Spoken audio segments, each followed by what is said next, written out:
ഒരു നിമിഷം. ഇപ്പോൾ ട്രിവാലി റിസോർട്ടിൽ ജോലി ചെയ്യുന്ന ഗുവാഹത്തി സ്വദേശി അസ്മ ബീഗം, ഭർത്താവ് അബ്ദുൾ അലി, മകൾ അഫ്രീന എന്നിവർ മേപ്പാടി ക്യാമ്പിലുണ്ട്. എവിടേക്ക് പോകണം എന്നറിയാതെ അവർ നിൽക്കുന്നു. വീട് ഒലിച്ചു പോയിട്ടുണ്ട്. സുജയ പാർവതി നമുക്കൊപ്പം ചേരുന്നു. സുജയ പാർവതി, ഈ ട്രിവാലി റിസോർട്ടിലേക്ക് 10-12 മണിക്കൂറിന് ശേഷമാണ് നമ്മുടെ ഈ രക്ഷാപ്രവർത്തക സംഘത്തിന് എത്തിച്ചേരാൻ സാധിച്ചത്. ഈ ഗുവാഹത്തി സ്വദേശി അസ്മ ബീഗവും അബ്ദുൾ അലിയും മകളും അടക്കമുള്ളവർ, അവരുടെ അവസ്ഥ എന്താണ് ഇപ്പോൾ? പരിക്കേറ്റിട്ടുണ്ടോ അവർക്ക്? അവരെ രക്ഷപ്പെടുത്തി ആശുപത്രിയിൽ എത്തിച്ചുവെന്നാണ് മനസ്സിലാക്കുന്നത്. അവരെങ്ങോട്ട് പോകണമെന്ന് നിശ്ചയമില്ലാതെ നിൽക്കുകയാണോ?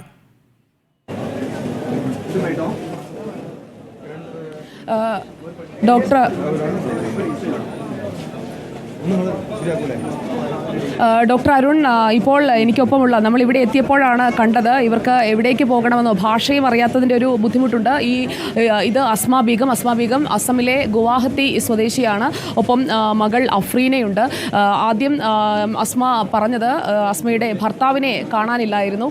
തുടർന്ന് നടത്തിയ പരിശോധനയിലാണ് അസ്മയുടെ ഭർത്താവ് അബ്ദുൾ അലിയെ രക്ഷിക്കാൻ കഴിഞ്ഞത്. അബ്ദുൾ അലിയെ ഇപ്പോൾ രക്ഷിച്ച് ഇവിടെ ഈ കുടുംബത്തിനൊപ്പം എത്തിച്ചിട്ടുണ്ട്. ഇവർക്ക് സംഭവിച്ചിരിക്കുന്ന ബുദ്ധിമുട്ട് അല്ലെങ്കിൽ ഇവരുടെ ദുരന്തം എന്താണെന്ന് വെച്ച് കഴിഞ്ഞാൽ, ഇവർ അത്ഭുതകരമായി ഈ അപകടത്തിൽ നിന്ന് അമ്മയും മകളും രക്ഷപ്പെട്ടു. അച്ഛൻ അവിടെ കുടുങ്ങിപ്പോയി. അതിനുശേഷം അച്ഛനെ രക്ഷിക്കുന്നതിനായിട്ടുള്ള ശ്രമത്തിനായി ഇവർ ഒരുപാടിടങ്ങളിൽ കയറിയിറങ്ങി നടക്കുകയായിരുന്നു. അങ്ങനെ ഒടുവിൽ ഇപ്പോൾ അബ്ദുൾ അലിയെ രക്ഷിച്ചു. ഇവർ താമസിച്ചിരുന്നത് ഈ ട്രിവാലി റിസോർട്ടിനോട് ചേർന്നുള്ള ഭാഗമാണ്. നമുക്ക് ഇതുവരെ ലഭിക്കാത്ത മറ്റൊരു പുതിയ വിവരം കൂടി ഇപ്പോൾ അസ്മ പങ്കുവയ്ക്കുന്നുണ്ട്. അസ്മയൊക്കെ താമസിച്ചിരുന്നത് ഈ ലൈൻ മുറികൾ ചേർന്നുകൊണ്ടുള്ള ക്വാർട്ടേഴ്സ് ആണ് എന്നാണ് ഞാൻ മനസ്സിലാക്കുന്നത്. അവരോട് സംസാരിച്ചപ്പോൾ നേരിട്ട് പ്രതികരണത്തിലേക്ക് പോകാത്തത് അവർ കരഞ്ഞ് തളർന്ന് വിഷമിച്ചിരിക്കുന്ന സമയത്താണ് അവർ താമസിച്ചിരുന്ന ഇടം മുഴുവൻ ഒലിച്ചുപോയി. അതായത് ഈ ട്രിവാലി റിസോർട്ടിൻ്റെ ഒരു ഭാഗം മുഴുവൻ ഒലിച്ചുപോയി. അവിടെ ക്വാർട്ടേഴ്സുകൾ, ചെറിയ ചെറിയ മുറികളായിരുന്നു.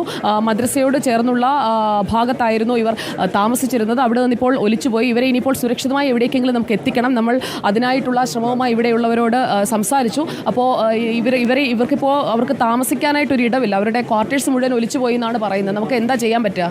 ഇതിപ്പോൾ ഇതിൻ്റെ അകത്ത് തന്നെ സംവിധാനം ഒരുക്കിയിട്ടുണ്ട്. ഇവരെ ഇതിൻ്റെ അകത്ത് ഇപ്പോൾ മേപ്പാടി സ്കൂളിലാണ് ഇതിൻ്റെ ക്യാമ്പ് നടക്കുന്നത്. അപ്പോൾ ഇവർക്ക് ഫാമിലി ആയിട്ട് കഴിയാൻ, ഭാഷയാണ് ഇവർ വലിയ പ്രശ്നം. ഇവർക്ക് സംസാരിക്കാനും കമ്മ്യൂണിക്കേറ്റ് ചെയ്യാനും പറ്റുന്നില്ല. അവർക്ക് ഹിന്ദി അറിയാം. ഇവിടെ വന്നപ്പോഴാണ്, ഞങ്ങളിങ്ങനെ മലപ്പുറത്താണ് വന്നത്, ഞങ്ങളിവിടെ വന്ന് നിന്നപ്പോഴാണ് ഇവർ ഒറ്റപ്പെട്ട് ഇങ്ങനെ കരയുന്നത് കണ്ടത്. അപ്പോൾ ചോദിച്ചു നോക്കുമ്പോഴാണ് അവർക്ക് ഭാഷ അറിയില്ല. അപ്പോൾ ഞാനിപ്പോൾ അവരോട് സംസാരിച്ചു. അപ്പോൾ അവർക്ക് താമസിക്കാനായി 2 ദിവസമെങ്കിലും അവർക്ക് താമസിക്കാനുള്ള ഒരു സുരക്ഷിത സ്ഥാനം, പിന്നെ അവർക്ക് നാട്ടിലേക്ക് തിരിച്ചു പോയാലും ഇനി എന്ത് ചെയ്യുമെന്നുള്ളത് അറിയില്ല. വേറെ ജോലിയില്ല. ഒരുക്കിയിട്ടുണ്ട്. ഈ സ്കൂളിനകത്ത് ചെയ്യാമെന്നത് പിന്നെ അവർക്കൊരു മുറിയായിട്ട് അനുവദിക്കാൻ പറ്റും. കാരണം അവർക്ക് ഭാഷയൊന്നും അറിയാത്തതുകൊണ്ട് ഒരു മുറിയായിട്ട് അനുവദിക്കാൻ പറ്റുമോ? കാരണം ഇവർക്ക് ഭാഷ അറിയില്ല, മറ്റുള്ള മിങ്കിൾ ചെയ്യാനൊക്കെ. നമുക്കവിടെ +2 ബ്ലോക്കിൽ നമ്മൾ അറേഞ്ച്മെന്റ് ചെയ്തിട്ടുണ്ട്. അപ്പോൾ അവിടെ നോക്കിയിട്ട് ഞാനിപ്പോൾ വരാം, എന്നിട്ട് ഇവരെ അങ്ങോട്ട് മാറ്റാം. കാരണം അവർക്ക് ഭക്ഷണവും കുഞ്ഞുമൊക്കെ ഉണ്ട്. ഒന്നും കഴിച്ചിട്ട് ഇപ്പോൾ ഇവർക്ക് ഹിന്ദിയിൽ അവർ സംസാരിക്കും. അവർ അസമിൽ നിന്നുള്ളവരാണ്, പക്ഷേ ഹിന്ദി അറിയാം.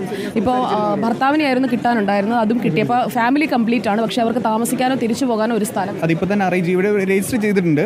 ഇനിയിപ്പോൾ അവരുടെ റൂമിലേക്ക് മാറ്റും. അവിടെ +2 ബ്ലോക്ക് അപ്പുറത്തുള്ളത്, അവിടെ പോയി നോക്കിയിട്ട് ഇവരെ അങ്ങോട്ട് മാറ്റും ഇപ്പോൾ തന്നെ. അപ്പോൾ അസ്മ ബീവിയുടെ കാര്യത്തിൽ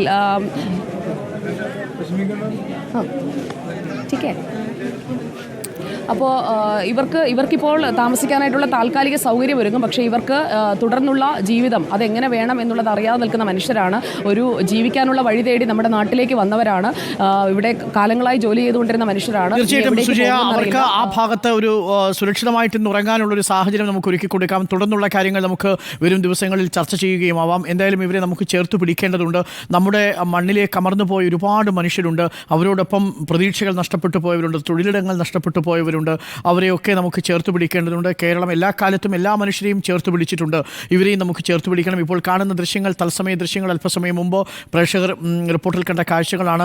അത്രമേൽ ദുഷ്കരമായൊരു രക്ഷാപ്രവർത്തനത്തിനാണ് കേരളം സാക്ഷ്യം വഹിച്ചത്. നമ്മൾ ഇന്നേ വരെ ഇത്രയും രൂക്ഷമായ ഒരു പ്രകൃതി ദുരന്തം കണ്ടിട്ടില്ല. കവളപ്പാറയിലും പുത്തുമലയിലും സംഭവിച്ചതിൻ്റെ ഇരട്ടിയും അതിൻ്റെ ആഘാതം കൂടുതലുമാണ്.